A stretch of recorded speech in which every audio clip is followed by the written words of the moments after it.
For the handrail, we are going to be using a template, and for the template, we are going to be using ArtCAD. So the height of this template, which is the handrail, is 3 inches. So we'll measure 3 inches by the left and 3 inches by the right. And after that, we are going to rule across to get our 3 inches height apart. Then after ruling, we use our craft knife to cut it out.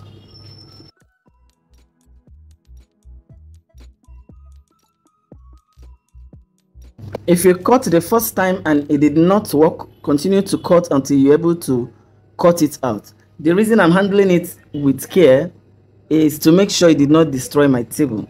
You can as well place something like a board under it before you start cutting.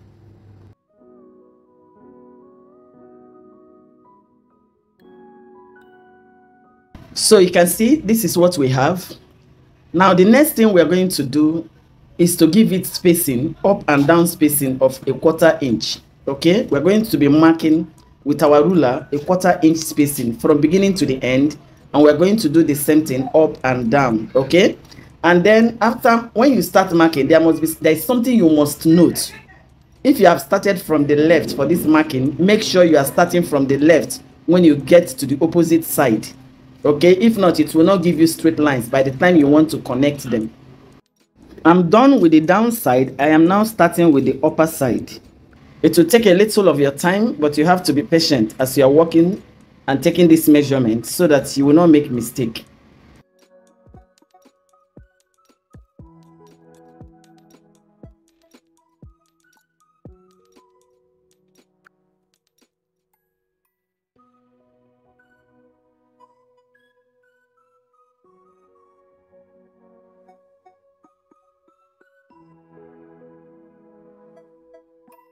Now, before connecting the line, you first of all measure out 1/2 inch side by side and 1/2 inch up and down, okay? So that you rule. We want what will be carrying the ballistas or whatever we call it to be 1/2 inch so that they won't cut off on the process of trying to cut them open.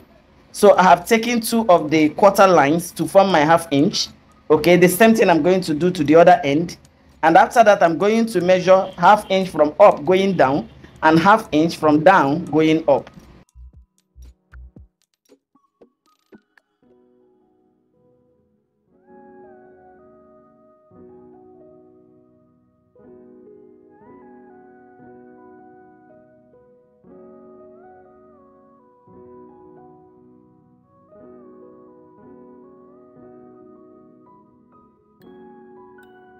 So now from up, as if I'm going down, I am measuring 1/2 inch.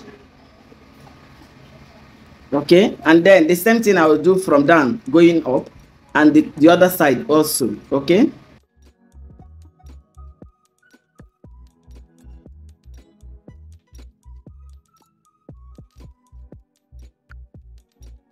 Now, after marking out the 1/2 inch, you connect them, both the upper one and then connect also the down one.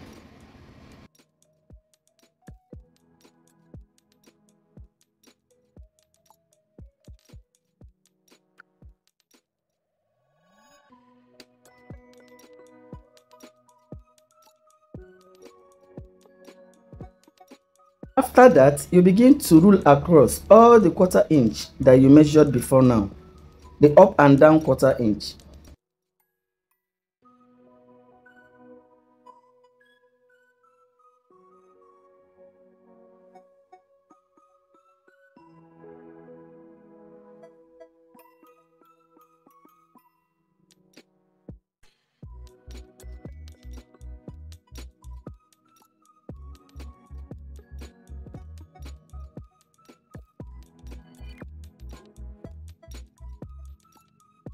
Now, remember that I'm going to be cutting out some in-between lines in order to create the handrail, okay? Now, the next thing I'm going to do is to give mark to the ones I'm going to be removing so that I will not make mistake. So when I mark one, I jump one, I mark the second one, I jump one. This will now help me to be able to cut without mistakes. Okay, now the next thing is to cut out another size of paper that is the same with this one I'm working with. which is what you are looking at right now. I've been able to get extra 3 sheets. I would rather want my handrails to remain instead of it not to be complete, or maybe instead of it not to be enough for the cake I am making. So I was able to get the same size of the paper I'm working with, which is 36 inches by 3 inches high, and I am now selotaping them together. And after selotaping them, I will now begin to cut out from those marks that I initially gave the first one.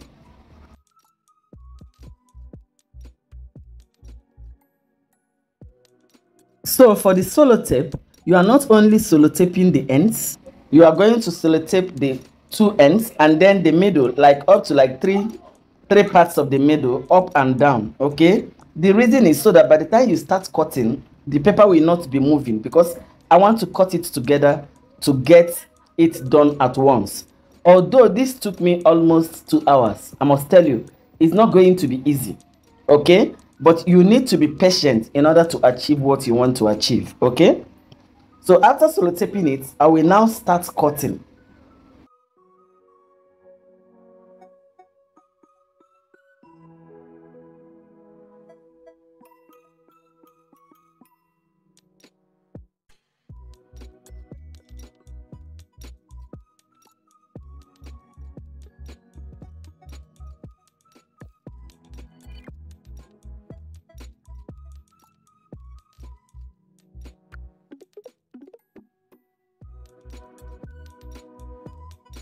Now I will start cutting. Okay, remember, the ones you are cutting is the ones you give mark. It doesn't matter the type of mark.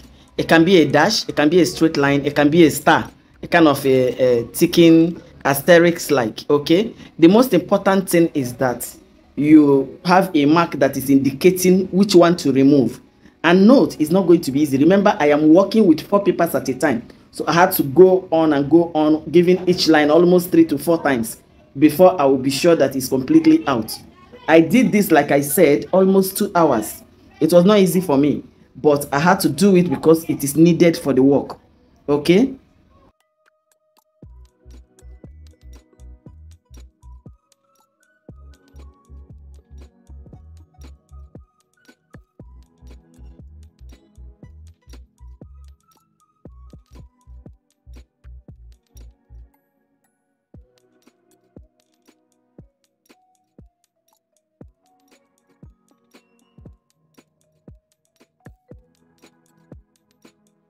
as you're cutting, make sure you are very careful so that you will not cut into the next line.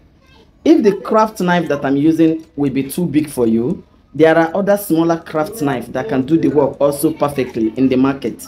It must not be this one I'm using. There are some that look like that is same as small as a biro.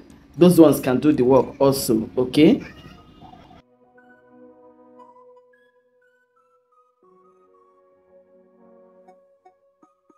now I will be demonstrating with only 2 lines. Okay, this the first one I just opened and this second one. The rest of the holes I'm going to do them behind the camera in order to shorten the video. Okay,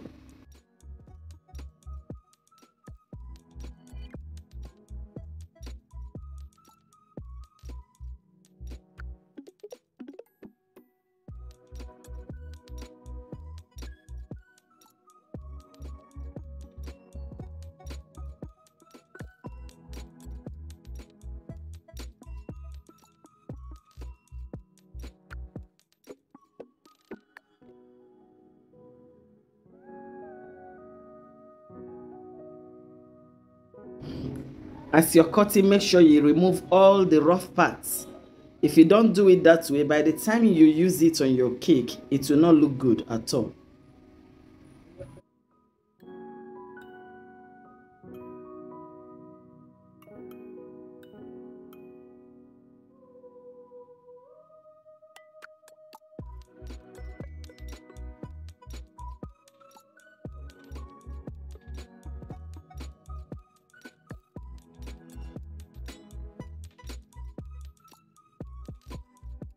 I noticed that this gave more stress than when you're working it one by one.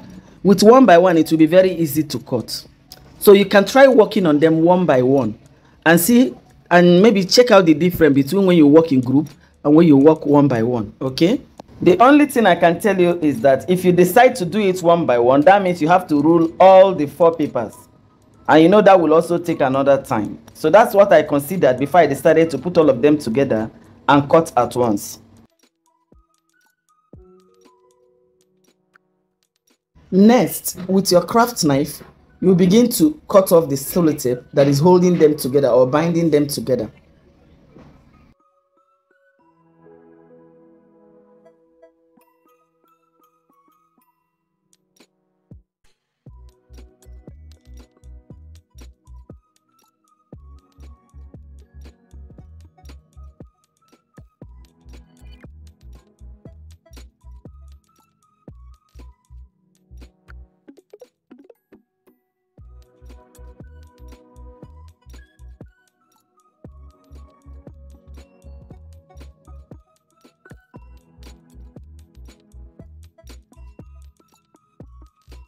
So now you can see after removing all the sellotape, you will see how beautiful all of them will appear. You see that?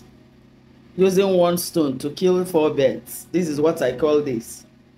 So thank you so much for watching. See you in the next video. Bye for now.